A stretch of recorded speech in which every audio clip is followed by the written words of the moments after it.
Today we're in South Shields, home of the Sand Dancer, but also home to Sandhaven Beach, voted Britain's best beach in 2022 by the Telegraph travel writer. But specifically today we're heading down to the coastline because there is a famous pub built into the cliffs at Marsden Bay, and in this video we're going to unravel some of its mysteries.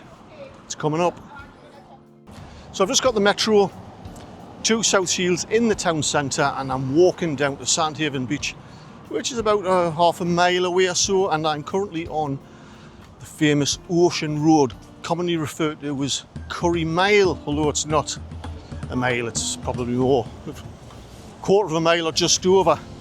And there used to be tons of Indian restaurants on Ocean Road. There seems to be a little bit less these days.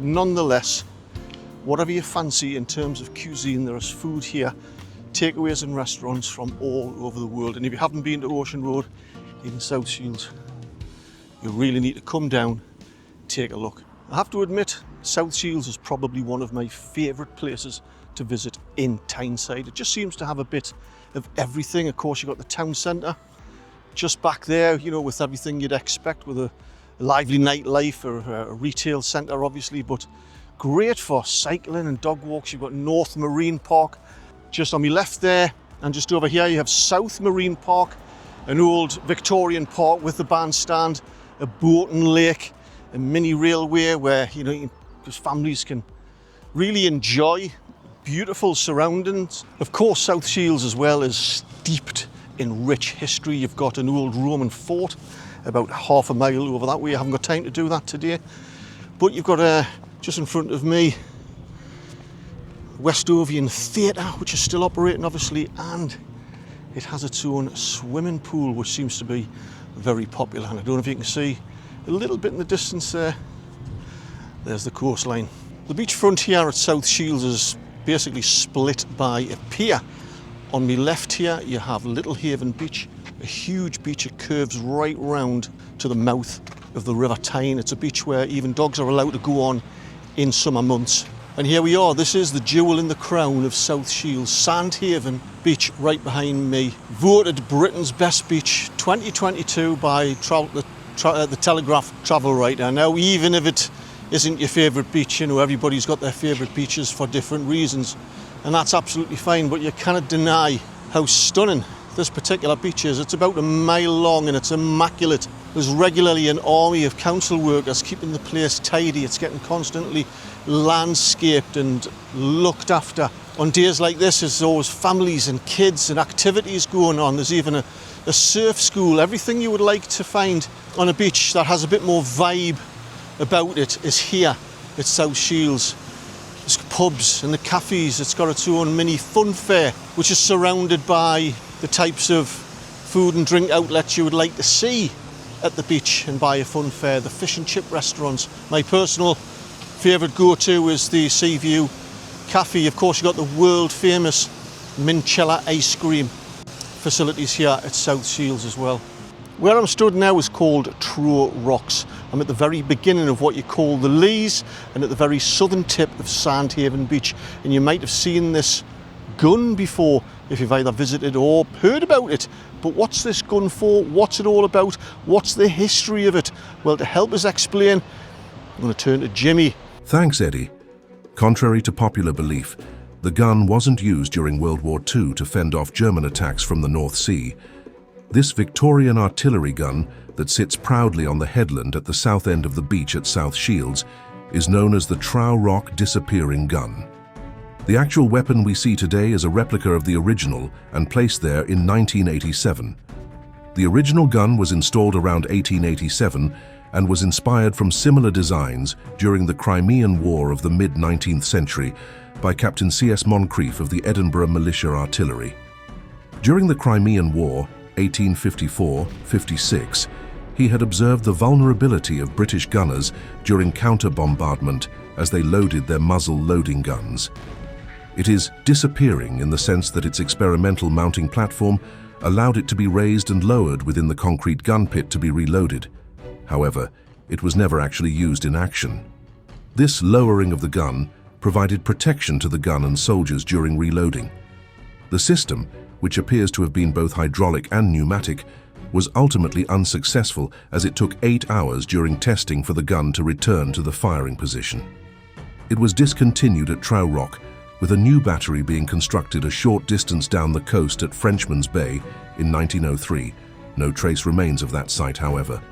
Today, the artillery piece serves as a tourist attraction and is free to visit. Well, I wish it was working, because they could have turned it round towards the beach and fired it at the half-wits who decided to smash the windows in the amphitheatre last year for a laugh. I mentioned earlier the Lees, and this is it, this huge expanse of land that stretches from the Trow Rocks gun all the way down to Souter Lighthouse at Whitburn. You might know it better as the ending of the Great North Run. This stunning stretch of Jurassic coastline is 250 to 300 million years old and is made of magnesium limestone. This was at a time when this area was a tropical sea. It's famous for its coastal paths and stunning bays, caves and coves. It's now owned by the National Trust and is a site of special scientific interest. But don't worry, there aren't any drone restrictions. This area is now popular for joggers, dog walkers, cyclists and bird enthusiasts. Walking south, you eventually reach Marsden Bay, where we'll find our pub in a cave. And here we are at the very edge of Marsden Bay, famous for Marsden Rock, but also one of only a handful of pubs that are built into a cliff. Marsden Grotto. Marsden Grotto is a unique gastropub and restaurant and is carved into the stunning 112-foot limestone cliffs of Marsden Bay. Its history dates back to 1782, when local lead miner Jack Bates, originally from Allendale, extended a small cave near Marsden Rock, using explosives. This earned him the nickname Jack the Blaster. It is alleged that he and his wife Jessie moved into this small cave at Marsden Rock, either after refusing to pay rent on his house in Allendale or simply having nowhere to live. Now living rent-free, the unusual and eccentric choice of dwelling attracted visitors, which the couple supplied with refreshments at a cost. It is suggested that he became involved in smuggling activities, offering refreshment to smugglers using caves of the coastline to hide contraband cargo. 30 years after Jack's death, a local man, although originally from Scotland, called Peter the Hermit Allen, took over the Marsden Grotto and developed it with money allegedly won at the races. Allen restored and extended the caves into a 15-room home, including a ballroom and kitchen, turning Jack's house into an inn. Over drinks, locals shared the story of Jack the Gibber. Jack the Gibber was one of the many smugglers who used the Marsden Caves as a hideout. He is said to be a ghost who haunts the grotto, specifically the area near the lift shaft, after being murdered by fellow smugglers for selling information to HM Customs. When Vaux took over the grotto, the caves were littered with scores of empty beer barrels, the property of firms who could not be bothered to retrieve them. All the beer had to lowered from the cliff top, and many of the empty barrels simply floated away on the ebb tide. Vaux cleaned up the grotto, and in 1938 decided to purchase it outright. Well, that's it. We're here at the Marsden Grotto, and of course there are only two ways up and down, and that's either via the lift or the staircase, which is attached to the outside of the cliff wall. I think I'll take the staircase and get myself a lovely pint of cider. So after a few mile walk on a day like this, for me there is nothing better than the freezing cold pint of cider.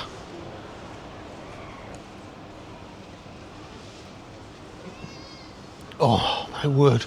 Over the decades, the pub has changed hands many times and is now a modern beach bar and seafood restaurant with a terrace overlooking the bay. If you want to stay the night, it also has some modern rooms. The main attraction is the old ballroom at the back of the pub.